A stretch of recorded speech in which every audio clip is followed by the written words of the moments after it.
అన్నదాత అన్నదాత మీ అన్నదాత, చెమటోడ్చి ఆహారాన్నందించే రైతన్నా, అనునిత్యం నీ కండదండగా నిలిచే నేస్తం ఎవరన్నా. అన్నదాత అన్నదాత మీ అన్నదాత.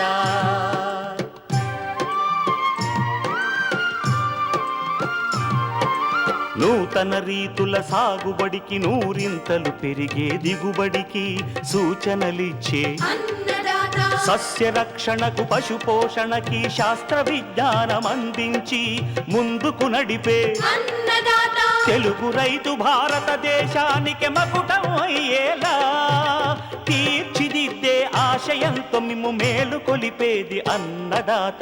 అన్నదాత అన్నదాత మీ అన్నదాత. అన్నదాత అన్నదాత మీ అన్నదాత. అన్నదాత ప్రేక్షకులకు నమస్కారం. ఈనాటి ముఖ్యాంశాలు: మొక్కజొన్న, స్వీట్ కార్న్, బేబీ కార్న్ కోతలు, అనంతర జాగ్రత్తలు. పండ్ల తోటల్లో బోరాన్ ధాతు లోపం నివారణ చర్యలు. మిరపలో వైరస్ తెగుళ్ల నివారణకు సమగ్ర చర్యలే మార్గం. ఇంకా జై కిసాన్ వ్యవసాయ సమాచారం.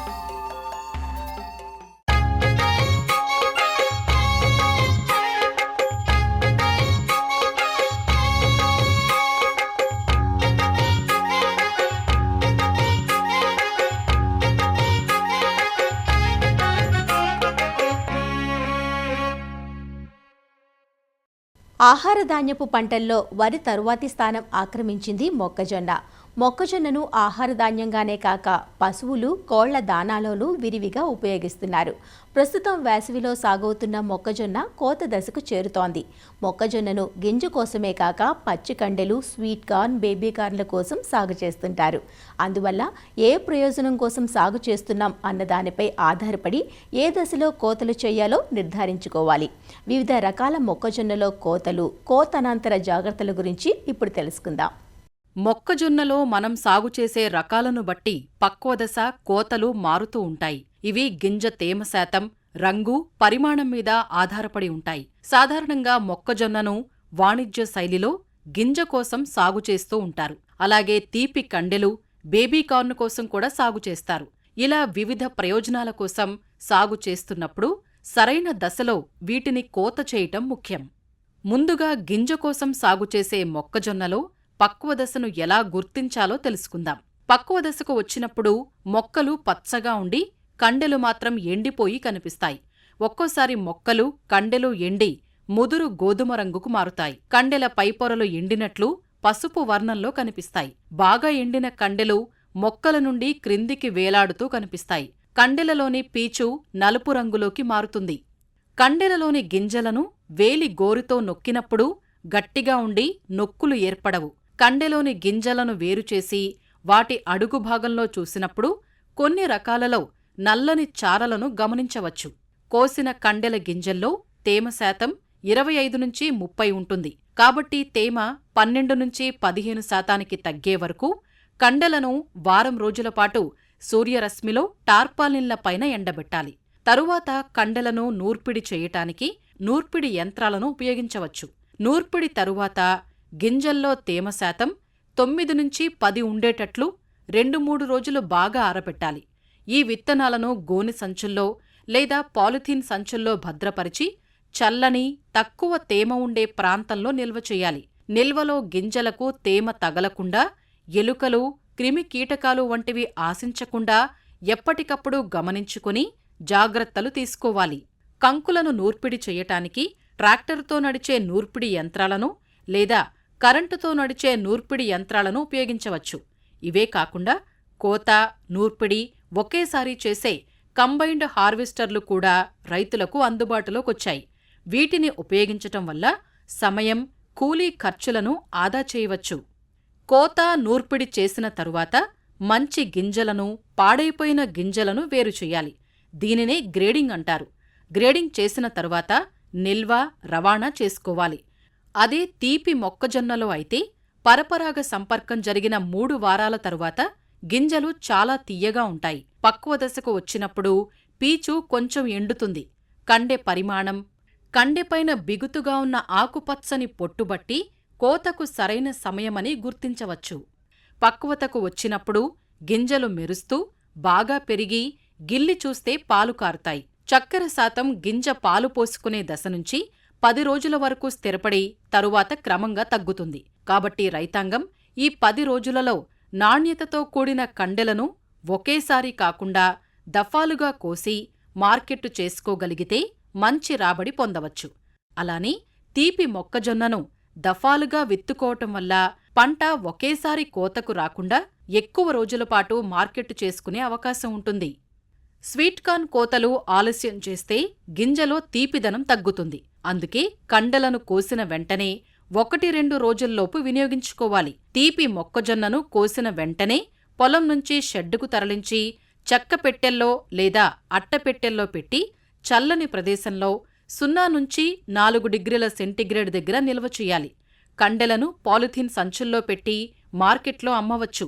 అత్యధిక చక్కెర శాతం 27 డిగ్రీల సెంటీగ్రేడ్ దగ్గర 2 రోజులు, 16 డిగ్రీల సెంటీగ్రేడ్ దగ్గర 5 రోజులు ఉంటుంది.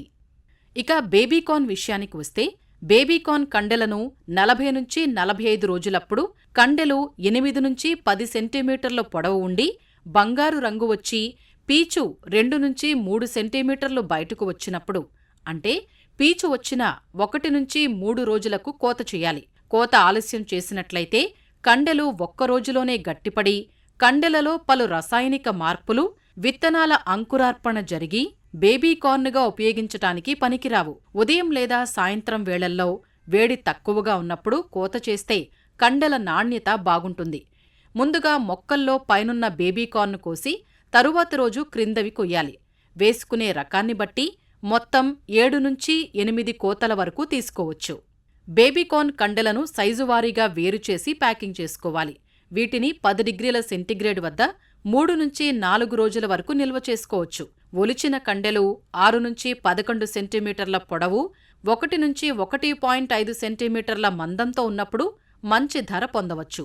బేబీకార్న్ కండెల నుంచి తీసివేసిన పై పొరను, కోత కోసిన మొక్కలను పచ్చిమేతగా ఉపయోగించుకుని అదనపు ఆదాయాన్ని పొందవచ్చు. మొక్కజొన్న గింజలను, తీపి కండెలను, బేబీకార్ను రవాణా, నిల్వ చేయటానికి జనపనారతో చేసిన గోనె సంచులను, చెక్క పెట్టెలను లేదా అట్టపెట్టెలను వాడుతారు. ఇవి గింజల నుండి తేమ తగ్గకుండా కాపాడుతాయి. ఇవే కాకుండా పాలిథీన్ సంచులను, హెచ్డిపిఈ సంచులను కూడా వాడవచ్చు. గింజ కోసం సాగు చేసే మొక్కజొన్నను నియంత్రిత వాతావరణంలో నాణ్యత తగ్గకుండా 2 నుంచి 3 సంవత్సరాల వరకు నిల్వ చేయవచ్చు. అదే స్వీట్ కార్న్ను, బేబీకార్న్ను చల్లని ప్రదేశంలో నిల్వ చేసి విక్రయించుకోవచ్చు. ఈ విధంగా మొక్కజొన్న, స్వీట్ కార్న్, బేబీకార్న్ కోతల్లో జాగ్రత్తలు పాటిస్తే మంచి లాభాలు పొందే అవకాశం ఉంటుంది.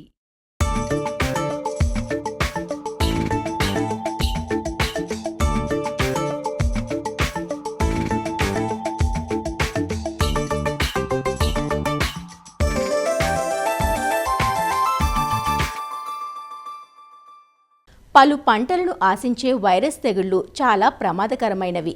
ముఖ్యంగా వాణిజ్య పంటగా సాగు చేసే మిరప పంటలో వైరస్ తెగుళ్లు అపార నష్టాన్ని కలిగిస్తాయి. మిర్చిలో తామర పురుగులు, తెల్లదోమ వల్ల 3 రకాల వైరస్ తెగుళ్లు ఆశిస్తాయి.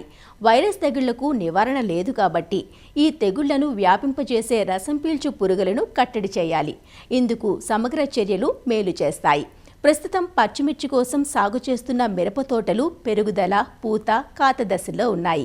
ఈ పైరులో వైరస్ తెగుళ్ల నివారణకు చేపట్టాల్సిన సమగ్ర సస్యరక్షణ చర్యల గురించి శ్రీ కొండా లక్ష్మణ్ తెలంగాణ రాష్ట్ర ఉద్యాన విశ్వవిద్యాలయం రాజన్ నగర్లోని కూరగాయల పరిశోధనా స్థానం శాస్త్రవేత్త డాక్టర్ వి సురేష్ నుంచి తెలుసుకుందాం. మనకు మిరప అనేది చాలా తెలంగాణ అతి ముఖ్యమైన పంట. వీటిలో మనకు ఈ సమ్మర్లో మనకు ఎక్కువగా వైరస్ తెగులు ఎక్కువగా వస్తూ ఉంటాయి. వీటిలో ముఖ్యమైనది మనము ఆకుముడత తెగులు. ఈ ఆకుముడత తెగులు అనేది మనకు ఈ బెగమో వైరస్ అంటే జెమినీ గ్రూప్ సంబంధించినటువంటి వైరస్ వల్ల వస్తుంది. ఈ తెగులు సోకిన మొక్క యొక్క ఆకులు చూసినట్లయితే మీకు పైకి ముడుచుకొని ఇట్లా పొడవాకారంలో కనిపిస్తూ ఉంటాయి. మరియు మొక్క కూడా బుషిగా కనిపిస్తూ ఉంటుంది. అలాగే ఆకులన్నీ కూడా ముడుచుకొని ఉంటాయి. అలాగే వీటి మీద పూత కానీ పిందె కానీ సరిగా ఉండదు. తద్వారా మనకు దిగుబడి అనేది చాలా తగ్గిపోతూ ఉంటుంది. ఇది మనకు మిరపలో వచ్చే ప్రధానమైన సమస్య.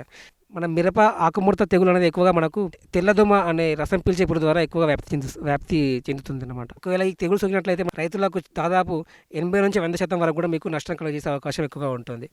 అలాగే మనకు మిరపలో చూసినట్లయితే మనకి ఇంకొకటి మొజాయిక్ తెగులు అనేది కూడా ఎక్కువగా వస్తూ ఉంటుంది. ఈ తెగులు సోకిన ఆకులు ముదురు ఆకుపచ్చ మరియు లేత ఆకుపచ్చ రంగులో మొజాయిక్ లక్షణాలు కనిపిస్తూ ఉంటాయి. అలాగే మొక్క కూడా సరిగా ఎదగడం అనేది చాలా తక్కువగా ఉంటుంది. అలాగే ఈ మనకు పింద అనేది కూడా చాలా తక్కువగా ఉంటుంది.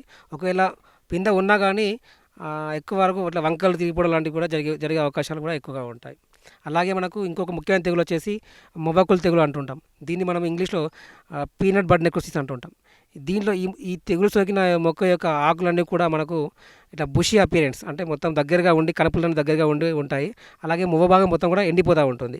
అలాగే కాండంపై మీకు చూసినట్లయితే గోధుమ వర్ణ మచ్చ కూడా ఏర్పడుతూ ఉంటాయి. ఈ తెగులు సోకిన మొక్క చాలా వరకు కూడా మనకు అసలు దిగుబడి చాలా తక్కువగా ఉంటుంది. ఇది ఎక్కువగా మనకు తామర పురుగు ద్వారా ఎక్కువ ఇది సంక్రమిస్తూ ఉంటుంది. మిరపలో సమగ్ర వైరస్ తెగులు యాజమాన్య పద్ధతులు. మొదటగా మనము విత్తనాన్ని ఆరోగ్యకరమైన మొక్క నుంచి సేకరించుకోవాలి. దాని తర్వాత మనం విత్తన శుద్ధి చేసుకోవాలి. దాని తర్వాత మనము లోతైన వేసవి దుక్కులు వేసుకోవాలి. దీనివల్ల ఏమైనా భూమిలో ఉన్నటువంటి కోశిత దశలన్నీ కూడా బయటకు ఎక్స్పోజ్ అయ్యి చనిపోవడం జరుగుతుంది. దాని తర్వాత మన పతన పొలాన్ని చుట్టూ కూడా మనం ఎక్కువగా ఈ జొన్న మొక్కజొన్న వంటి అవరోధ పంటలను నాటుకోవాలి. దీనివల్ల ఈ వాహకాలు అనేవి మనము అరికట్టడానికి అవకాశం ఉంటుంది. అలాగే విత్తన శుద్ధి చేసుకున్న తర్వాత పదన పొలంలో మనం అక్కడక్కడ ఎక్కువ జిగురు రంగు అట్టలను మనం అమర్చుకోవాలి. ఒక ఎకరానికి 40 వరకు అమర్చుకున్నట్లయితే మనకు చాలా వరకు వీటిని ఉద్ధృతిని తెలుసుకోవడానికి అలాగే మనము వీటిని అరికట్టడానికి చాలా ఉపయోగపడుతూ ఉంటాయి. మన ఫీల్డ్లో ఈ రాసాయనిక మందులను అనగా ఇమిడాక్లోపిడ్ 0.3 ml per లీటర్ లేదా ఫిప్రోనిల్ 2 ml per లీటర్ వంటి రసాయనాలు వాడుకొని కూడా మనము వీటిని నివారించుకోవచ్చు. అలాగే మనము సరైన మోతాదులో నైట్రోజన్ అంటే నైట్రోజన్ సంబంధిత ఫర్టిలైజర్స్ వాడినట్లయితే వీటిని కూడా మనము వైరస్ తెగులను కొంచెం వరకు అరికట్టవచ్చు. ఈ మధ్యకాలంలో రైతులు ఎక్కువగా మనకు మిరప రైతులు ఎక్కువగా రాసాయనిక మందులను ఎక్కువగా వాడుతున్నారు. వాళ్ళు 2 రోజులకు ఒకసారి స్ప్రే చేయడం ఎక్కువగా చేస్తున్నారు. అలా కాకుండా మీరు అధికారులు సూచించినట్లు సరైన మోతాదులో మందులు వాడాలి. లేనిచో వీటికి మనకు రెసిస్టెన్స్ ప్రభావం పెరిగే అవకాశం ఉంటుంది. ఈ విధంగా అన్ని సమగ్ర సస్యరక్షణ చర్యలు పాటించినట్లయితే మన మిరప పంటలో వైరస్ తెగులను నివారించుకోవడానికి అవకాశం ఉంటుంది.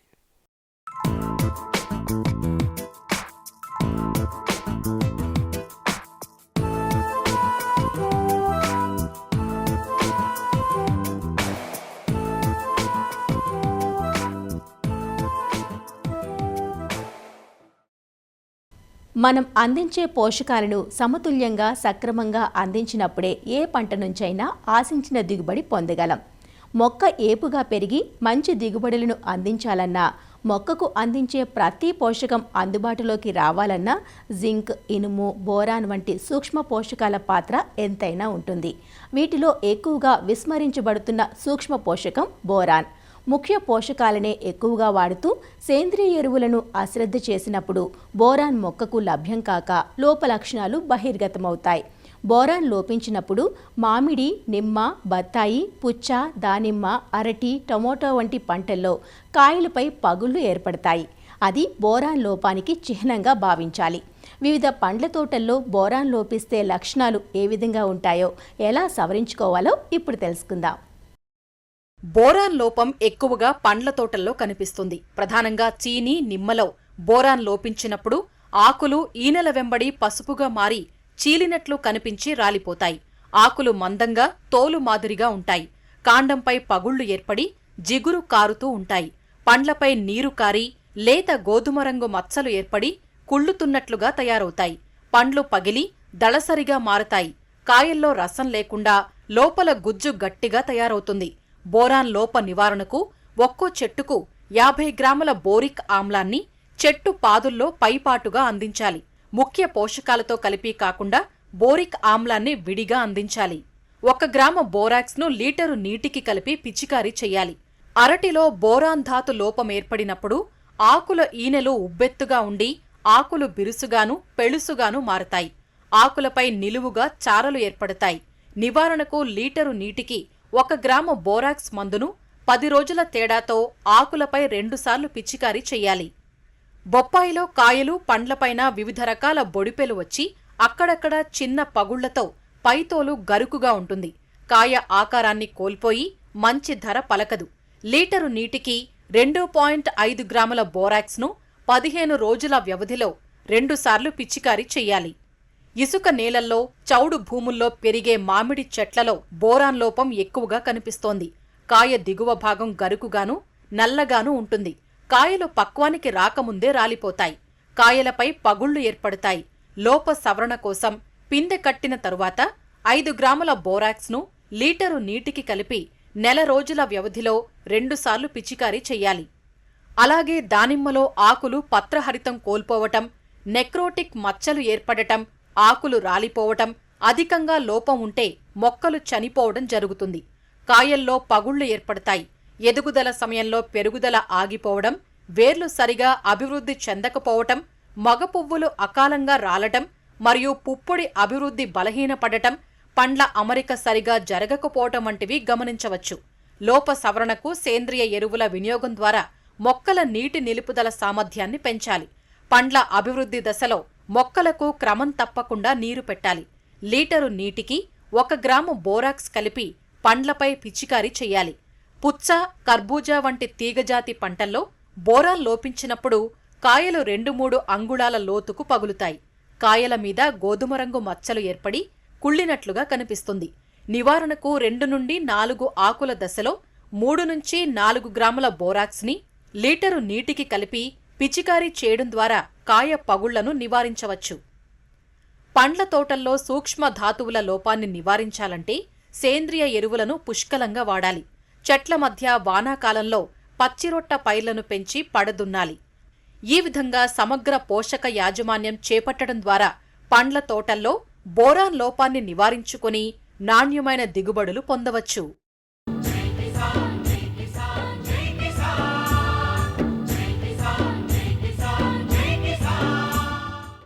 వ్యవసాయ సమాచారం ఇప్పుడు జై కిసాన్లో చూద్దాం.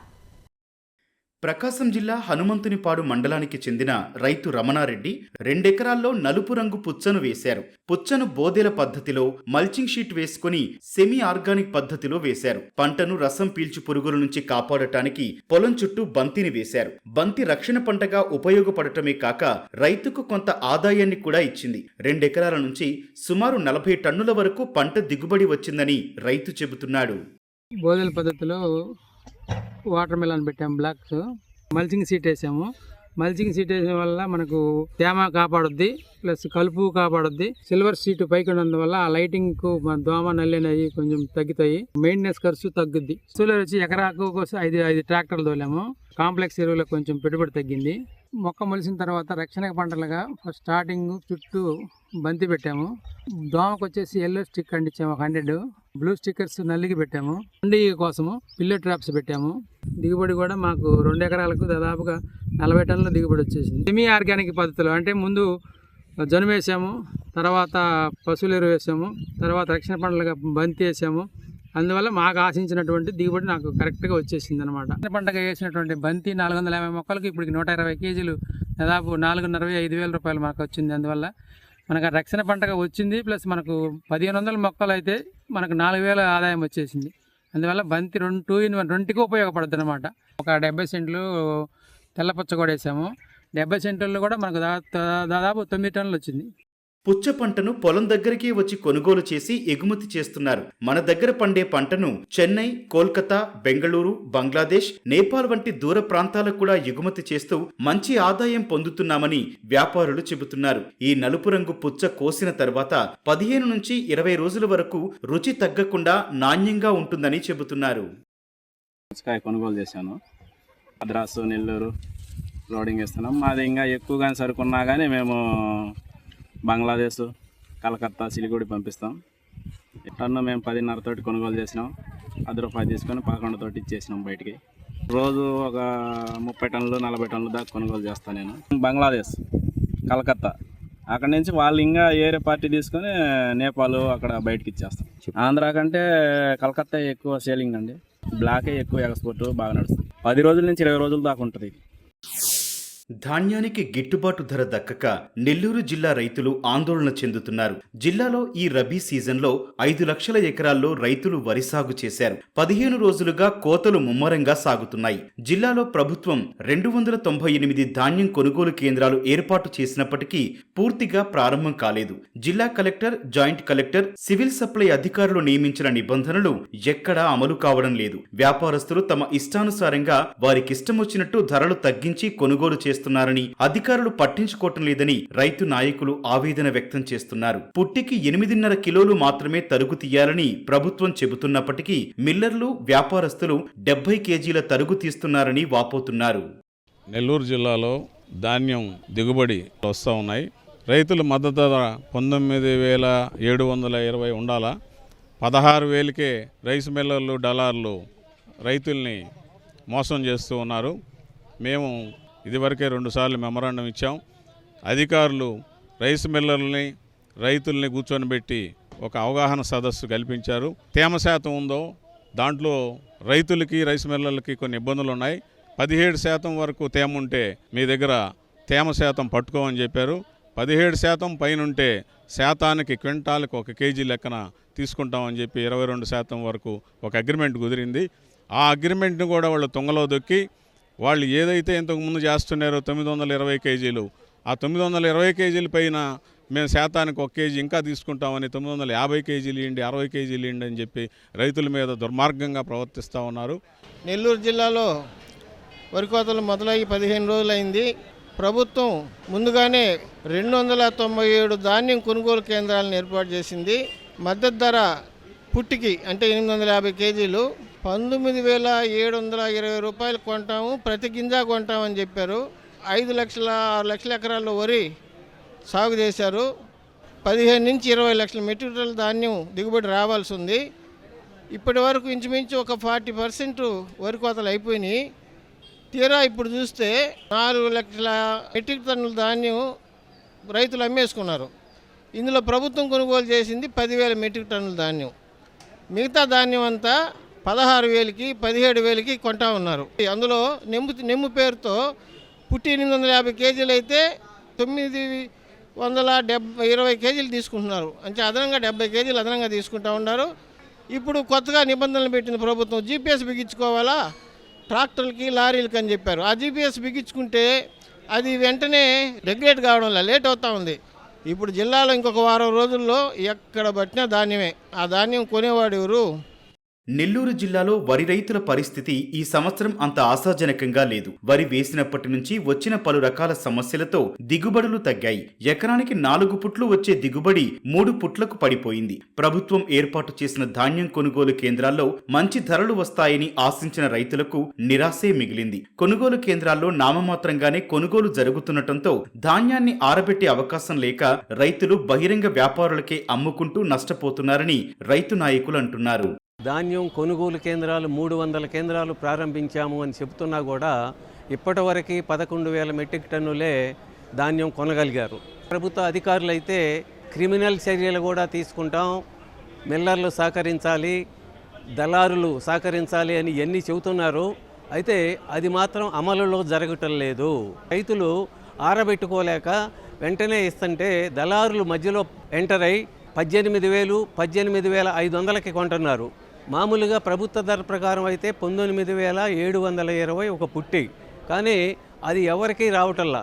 అది కొనుగోలు కేంద్రాల ద్వారా పోయిన వాళ్ళ వరకే వస్తున్నాయి. అది కొనుగోలు కేంద్రాలను పెద్దగా కొనుగోలు జరగటల్లా. ఈ సంవత్సరం ధాన్యం కొనుగోలు కేంద్రాలు కలెక్టర్ గారు చెప్పిన దానికి, జేసీ గారు చెప్పిన దానికి, మిల్లర్స్ కొనేదానికి చాలా తేడా ఉంది. ప్రొక్యూరింగ్ సెంటర్ నుంచి మాయిశ్చర్ చూసిన తర్వాత ప్రొక్యూర్ సెంటర్లో మాయిశ్చర్కి, మిల్లర్స్ మాయిశ్చర్కి తేడా ఉంది. ఇప్పటికైనా రాష్ట్ర ప్రభుత్వం తగు చర్యలు తీసుకొని ధాన్యాన్ని మొత్తాన్ని చెప్పిన ప్రకారం ప్రభుత్వం నార్మ్స్ ప్రకారం కొనుగోలు చేయాలని మేము ఈ ప్రభుత్వాన్ని రిక్వెస్ట్ చేస్తా ఉన్నాం.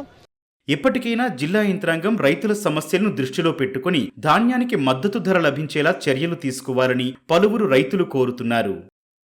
మరిన్ని విభిన్న అంశాలతో రేపటి అన్నదాతలో మళ్ళీ కలుసుకుందాం. అంతవరకు సెలవు, నమస్కారం.